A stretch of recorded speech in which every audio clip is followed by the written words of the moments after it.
It's been a tough season so far for the Saints offense, but can they get it rolling against the Patriots this Sunday? Let's talk about it right here on the Straight Up Saints podcast. You're listening to the Straight Up Saints podcast.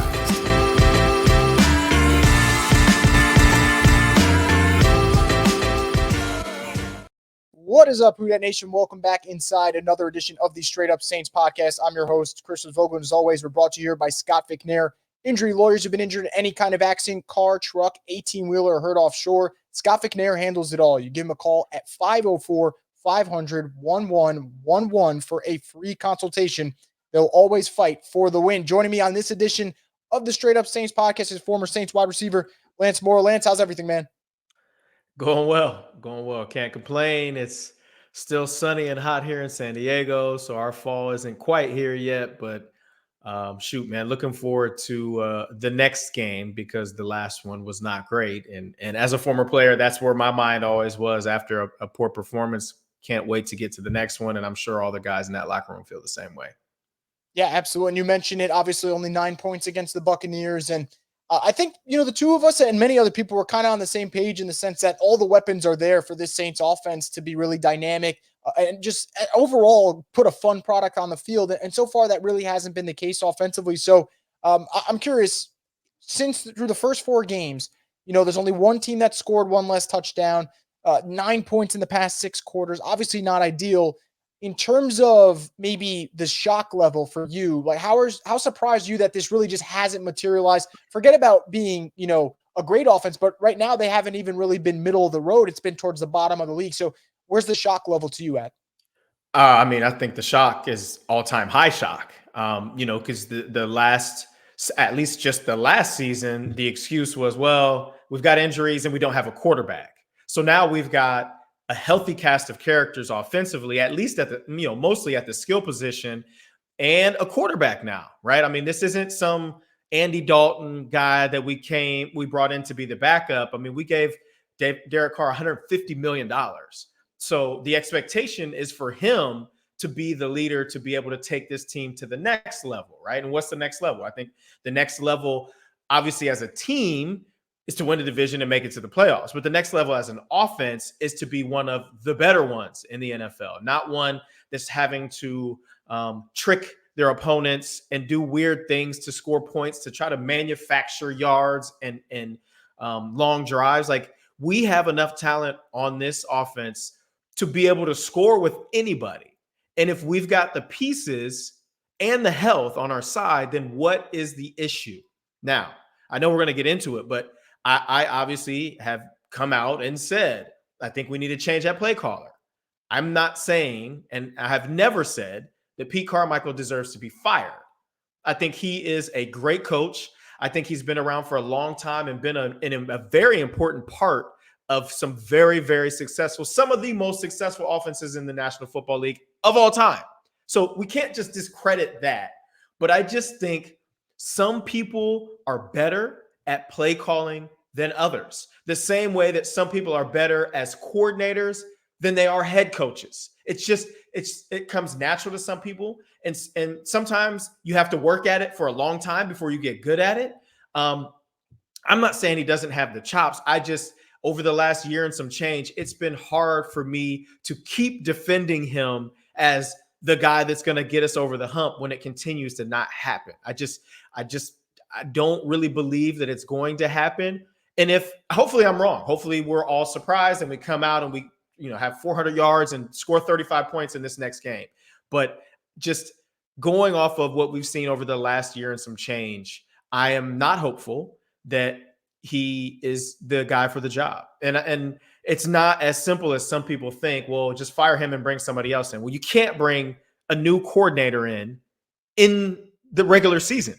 It's almost impossible to do. I'll lean on my experience in Detroit in 2015. Joe Lombardi, former Saints coach, was our offensive coordinator. We were running the Sean Payton offense, right? Jim Bob Cooter was our quarterback coach. He was really close with Stafford. They just had a good relationship. So I don't remember if we were 0-5 or 0-6 or maybe 1-5, but we were bad. And Jim Caldwell fires Lombardi, and he's like, Jim Bob is going to be our coordinator moving forward. And so everybody's kind of like, okay, no big deal. But that first meeting, and we happen to be in London, Jim Bob says, this is my opportunity. I'm not going to use this opportunity or lose this opportunity by trying to run somebody else's offense. And so everybody in there is kind of like, wait, like what?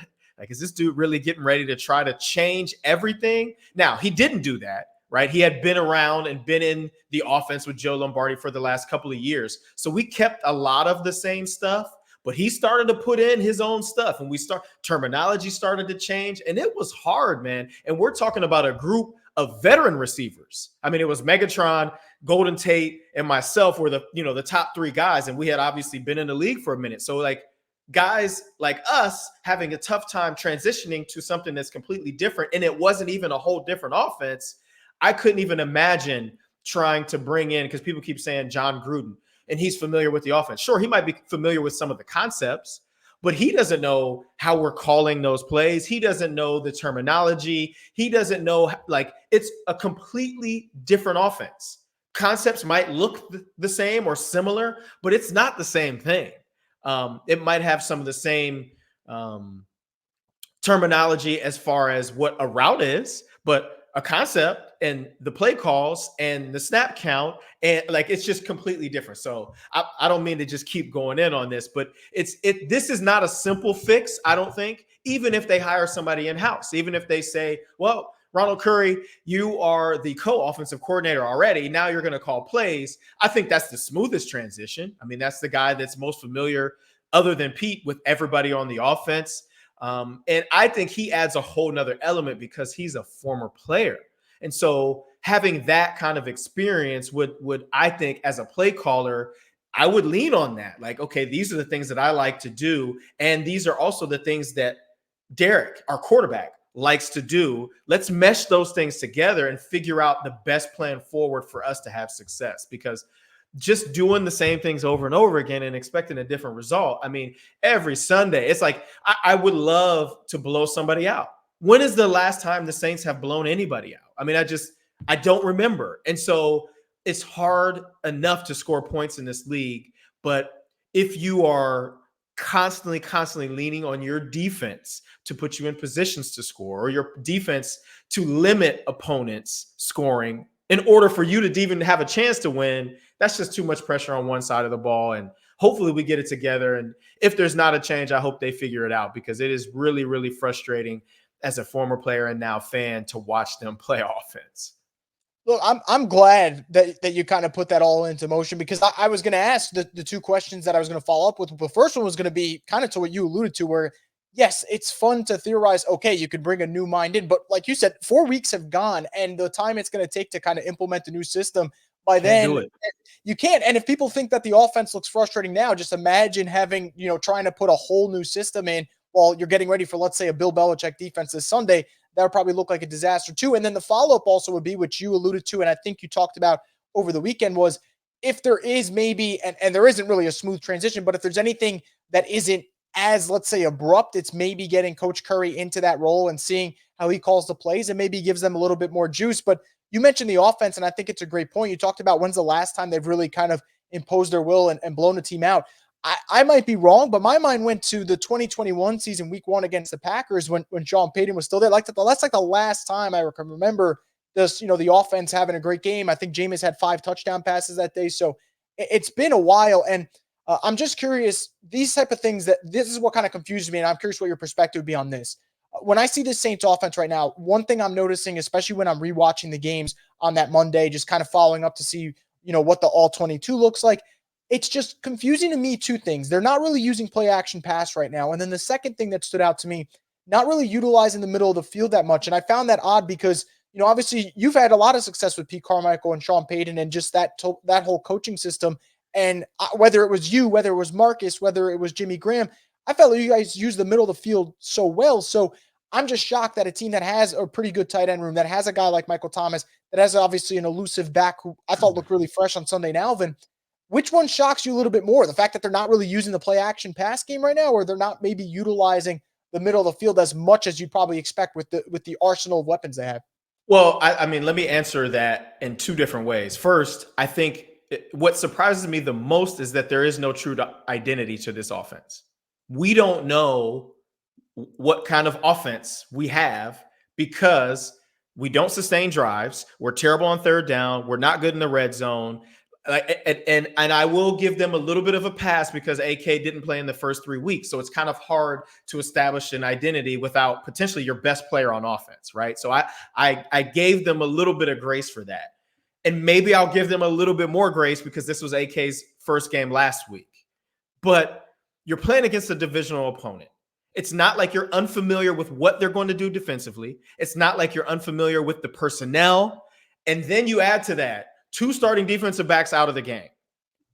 I was thinking it was going to be bombs away against the Bucs. Now, obviously, you got to hold up front, but I think our offensive line probably had their best game.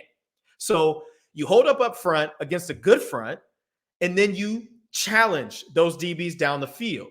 Like, it's so frustrating. You know, week 1, week 2, we hit Shaheed on deep balls in each of the one in each of those games, and everybody's like, thank you. Like the vertical passing game is back. Well, it's not. We were fooled. We don't take enough shots. We've got the guys. Like, I think that surprised me. And then the middle of the field thing, it's weird because Drew was so big on all go special. People always talk about all go special. What's all go special? The four verticals, you got 3-by-1 formation. So trips on one side, a single receiver on the backside, and everybody's basically running go routes with the middlemost guy. He's got what's called a middle read, right? 2 safeties, you split the safeties, you run the middle of the field. Single high safety, you run across the field. So you basically have landmarks for all 4 guys, and you're spread horizontally, right? It's a horizontal stretch on the defense as well as a vertical stretch because it's down the field. But I noticed even later in the years, and I don't know if it was Drew's arm or maybe just the guys that were running it, that they went away from running all go special and a lot of the plays in the middle of the field. And I don't know why that is. Like, you go back around there, and even when I go back around, people are like, man, we don't have anybody like, that played like you in that role in the slot that can do those things. And I've always said, you don't need somebody like me. You just got to put a guy in there and give them opportunities. If you're looking for another me, you're going to be looking forever because I was very, very unique in what I did, my skill set, my athleticism. But like, I honestly, I think that Michael Thomas could play that Marcus Colston slot role 100%. I absolutely believe that he could play that role, and he would be great in that role. I mean, he's tough, he's big, he's physical, he's got strong hands. He's not scared to get hit in the inside. Like, I think he would be great in that role, but for whatever reason, he doesn't play in there very much. So I am surprised, but I've been surprised that they haven't worked the middle nearly as much as we used to back in the day. And then, I mean, it doesn't look like they're even trying to attack the middle of the field. And that's what you do against a defense that's playing 2 high safeties like Tampa usually does. So it's very confusing. And that goes back to the lack of identity. I don't know, like, what do I mean by lack of identity? Okay. Are we a play action team? Are we a team that's going to take shots? Are we this fast-paced offense that's going to keep the defense off guard? Are we a running team? Like, I don't know what we are. And I do think that part of the issue is that Pete is trying to replicate Sean's greatness. Sean is known for mixing and matching personnel groupings every single play. It's very, very rare that he calls a play, the same guys stay on the field and run the next play. That's just not his thing. And I see that happen so much with this team, and even last year too. But it's very, very telling a lot of times with the personnel that's on the field, what we're doing on that play. We take our 3 receivers out, Shaheed, Olave, Mike T. We put in Kirkwood and Bowden, and then an extra tight end. What do we think we're doing? Well, we're probably not throwing the football. And if we are throwing the football, we're probably not throwing the ball down the field. So if I'm sitting on my couch, now obviously I played a long time and I know this offense, but if I'm sitting at home watching, having done no game planning against this team and just seeing the people trot on and off the field, those guys, the guys that we have are so good, I don't think they should be off the field. Now, I understand situationally, 3rd and short, 4th and short, you want to get them off, you want big bodies on, do it. Cool. You want 2 tight ends in the game, take one of them off the field. But those guys are so good, and they can't make plays if they're on the sideline. Rashid Shaheed should be touching the ball at least 5 to 10 times per game outside of returns. And the same thing with Chris Olave. And the same thing with Michael Thomas. That's just how I feel. And I understand we don't, there's not enough balls to go around for all these guys to have 10 catches a game. But they've got the ability. It could be any guy's week. We should have 2 receivers, including tight ends and AK. Every single week, we should have 2 guys over 100 yards receiving. Every week. Because they're that good. Think about our teams back in the day. Meacham, Devery, Colston, myself. It could be anybody's week. But usually, and throw in Jimmy Graham and Sproles and or Reggie, we always had guys that had big days because there was so many guys that could get opportunities based on how the defense plays. And now I don't want to get into Derek Carr too much about what he's seeing out there on the field because I have not analyzed the play that much. But I think the thing that really made us great was it didn't matter what play was called. The ball was going to whoever was open based on how the defense played. And I think that is a missing art somewhat in a lot of offenses, but specifically our offense this season. It doesn't feel, now I can't say for sure, it doesn't feel like a play is called, everybody leaves the huddle with confidence and with the urgency, like this could be my play. I just don't see it. And I don't see a quarterback that's confident in, okay, I'm going to trust my eyes. I'm going to trust what they're playing and I'm going to let it rip. I'm going through my progression. This guy's not open. I'm to the next guy, to the next guy, to the next guy. And I'm either chucking it or I'm tucking it and running it. I don't see that. So hopefully if there's a situation where, there is a change, I hope that they're on that. Like, this is how we need to start operating now because it just doesn't look that way to me. And I'm glad you mentioned kind of the designing, let's say, plays for certain guys. Because when I was looking back last week, I was watching a punt return that Shaheed had against the Bucs, and I believe it was about a 29-yard return, got them close to midfield. And while I'm watching him in open space, the first thought that kind of went in my mind was, maybe it's not a 10-catch game, but can there be at least 2-3 plays that are dialed up specifically for him where you're like, man, I love that you're making sure you're putting an extra emphasis on getting the ball in your playmaker's hands. And I think you talked about the identity thing. And the first thing that kind of popped in my mind is when I look at, let's say, the 2 teams that are considered the best in the NFC right now with the Niners and the Eagles. I think everyone who plays them knows what they want to do. And they're so good at kind of establishing what they want to do, whether it's running the football and building everything off after that I do agree. It's kind of frustrating where we kind of watch these Saints games and look, I'd love to say that they're going to bounce back against New England Sunday, but I would be lying to, let's say, Saints fans listening right now for me to say I'm confident they're going to do so. Maybe I would be, a blind optimist if I go in and do that, and maybe that would be my fandom speaking, but they haven't given much. So you mentioned Derek Carr and talking about, all right, maybe not analyzing everything he's done. And I think that's very fair because what I was going to ask you about Derek Carr was not so much, man, are you disappointed? Is the signing, buyer's remorse? 4 weeks in, I think it's too early to do all those things. But what I would say is when you see this offense right now, Lance, and they're struggling and you think the play calling's just not up to par, how much of a percentage can you put on the quarterback? Because I'll be fair, I do think Derek struggled against Tampa. And the reason I say that is I think it was the first game I watched where I went, he actually has time. It wasn't like the first game against Tennessee where like, man, he was just getting lit up after 2 seconds. So for you, what's kind of like a fair percentage number maybe in terms of, all right, Derek's got to find a way because you did invest in him and he has proven that he could be a really good quarterback, that even when things aren't perfect, he's got to find that other level he could kick to that maybe he could overcome some, I'd say flaws right now in the Saints offense? Or is it kind of a situation where, man, I don't know what percentage I could put on because it might be an impossible task? Well, I don't know what percentage. I don't know what percentage I can put on it. I mean, that's pretty hard because there's a lot of variables that impact that situation. I do think he's got to play better. It doesn't matter what percentage confidence I have that he could be the guy. That doesn't matter to me. What matters to me is him playing better, him playing with confidence, him playing with juice, the entire offense feeding off a quarterback that's feeling it. I just haven't seen it. And I think he's got enough pieces around him that he doesn't have to be great. I think he's got to be really good if we want to get to where we think we can get to based on this roster. But it's not like we're calling him in to be Peyton Manning. He doesn't have to be Peyton Manning. He doesn't have to be Tom Brady. I just think he needs to be good. He needs to be solid. He needs to take care of the football. He needs to not take as many sacks. He needs to understand, okay, there's a matchup over here with this tackle that I maybe not so comfortable with. So maybe I might slide a little bit early to my right, or maybe I might be trying to look at a matchup a little sooner than I would.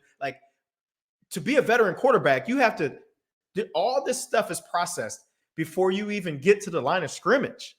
I just don't see any type of confidence or swag and now I get it. Like, it's hard to have that if you're 3 and out or if you get 1 first down. I mean, we didn't even have 200 yards offense last week. I would have been mortified to be a player in that game, a wide receiver in that game. And I understand, like, but I know that I would have been out there playing hard. I know that I would have been out there trying to get it late in the game. Okay, well, shoot, if we're down and we're not going to win this game, I'm going to get me a couple more catches. Like, I'm still going to play hard. And I'm not saying that they didn't play hard, but it's hard to have that juice when you are just consistently not very good. Yeah, absolutely. And I think Olave mentioned it actually today, speaking to the media. He said, he kind of let his frustration get the best of him. Some of his friends put him in check, he said, in quotes, and he thinks he'll be ready to bounce back. And I expect him to. And to your point, obviously, it's pretty tough when things aren't going right. I understand the human nature of that, where people are like, man, frustration's a part of everything in life. I can see how it kind of seeps into the football field. So you mentioned at the beginning, which I found interesting, and I totally agreed with. You said, as a player, when you have a game like that, man, you're like, I can't wait to get to the next one. And I totally imagine that's the case for the Saints. What I find really fascinating is this weekend's opponent, the Patriots, probably feels the same way, because you're talking about a team that just came off a 38-3 loss, worst loss actually in Bill Belichick's career with the Patriots, which I thought is a wild statistic to think of.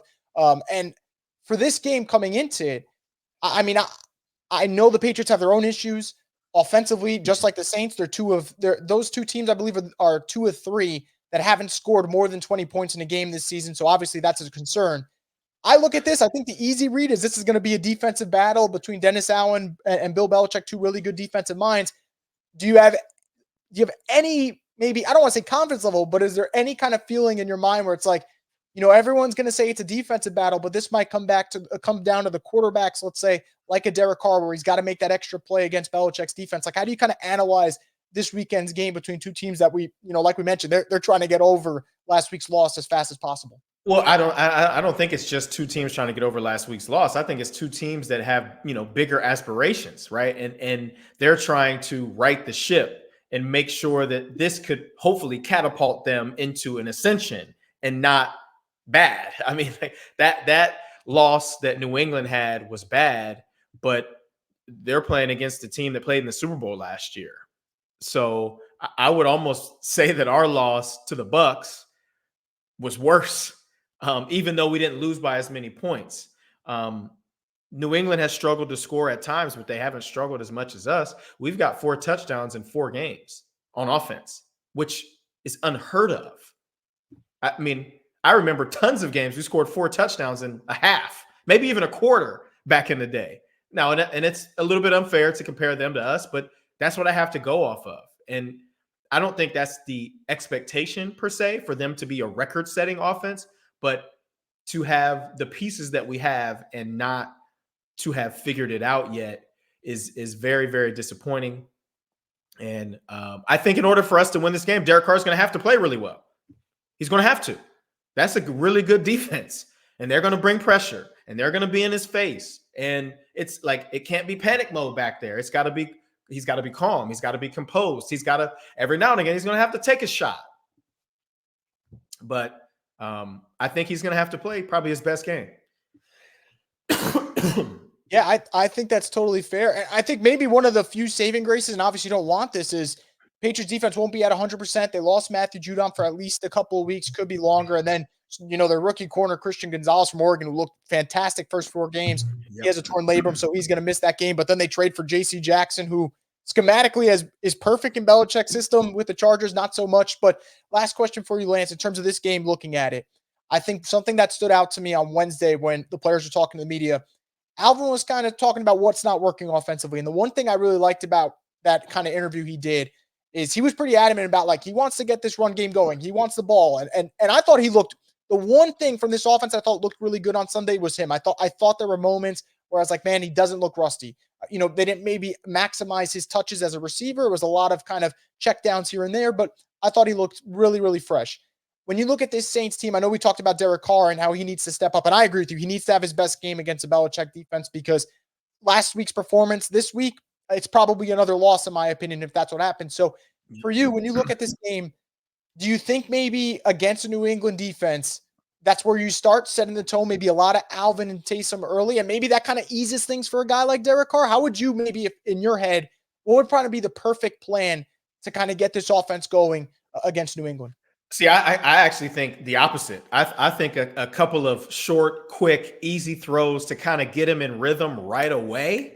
And then that kind of almost becomes an extension of your running game, right? That establishes your short yardage, I guess, running plays. Because the reality is you've got 4 downs to get first down. If you get 4 yards on first down, you're on schedule, right? So like a 4-yard pass on first down is not bad. The same as a 4-yard run. Everybody wants AK to break every single run 80 yards, but the reality is a 4-yard run is a positive. So I think that's a big part of this game. Staying ahead of the chains, not getting backed up in 3rd and long situations against this defense that you know is going to have some wrinkles. They're going to apply pressure because that's what they do there. And they've got a good secondary. I don't know that's one of the best. And J.C. Jackson obviously wasn't a fit in L.A. with the Chargers, but he was great within that Bill Belichick defense. So I'm sure he's going to be up to the challenge and excited to kind of come back to form if he can in this season. So I actually do think that the running game is important, but I wouldn't approach it that way. I would even put 2 backs in the game, the old Pony 21 system that we used to run with Sean Payton. Put Taysom in the backfield and split Alvin out. Get him involved in the passing game. Put Taysom in the game and go empty and run some empty packages. We haven't seen this team go no huddle yet. Like there's so much more meat on this bone. It leaves a lot to the imagination, right? Like there's so many ways that I, in my mind, would think to attack this defense, but I'm not paid to do that. So hopefully they get it figured out. Hopefully we get the ball in our playmakers' hands early and often. And again, like if we're getting the ball out quick, that's easier on our linemen. They're not having to protect for it as long. And again, it gets the quarterback in a rhythm early. And I think that is an important part of the game. I'm sick and tired of 1st and 10 run plays. It happens over and over and over and over and over again. I don't think it's a terrible thing to do it, but I do think it's a terrible thing to do it 90% of the time. It just the tendency is there. And we paid him $150 million to come play quarterback. Stop putting Taysom Hill in. Make it a situational thing. Let him play tight end. Let him play running back. Like that to me, it works in like a small sample, but he's a good football player. Like I would say he's a great football player. Let him touch the ball in space. Like he doesn't have to come in on 1st and 10. We should never be running that. I'm sorry. That's just how I feel. But I've got a ton of thoughts. And again, I love Pete Carmichael. I had my best season as far as yardage goes when he was calling the plays. So I'm not putting his head on the chopping block. But I do think that as an assistant role, he could be better. Diagramming plays, diagnosing defenses, and just be an assistant to RC as he's getting the game plan together and calling the plays. Because I would imagine a young guy that's hungry would want to establish his identity early and often. And I think that would benefit this team. So hopefully we see that. And if we don't see that, hopefully our offense gets it figured out and we see, the best of this offense going forward.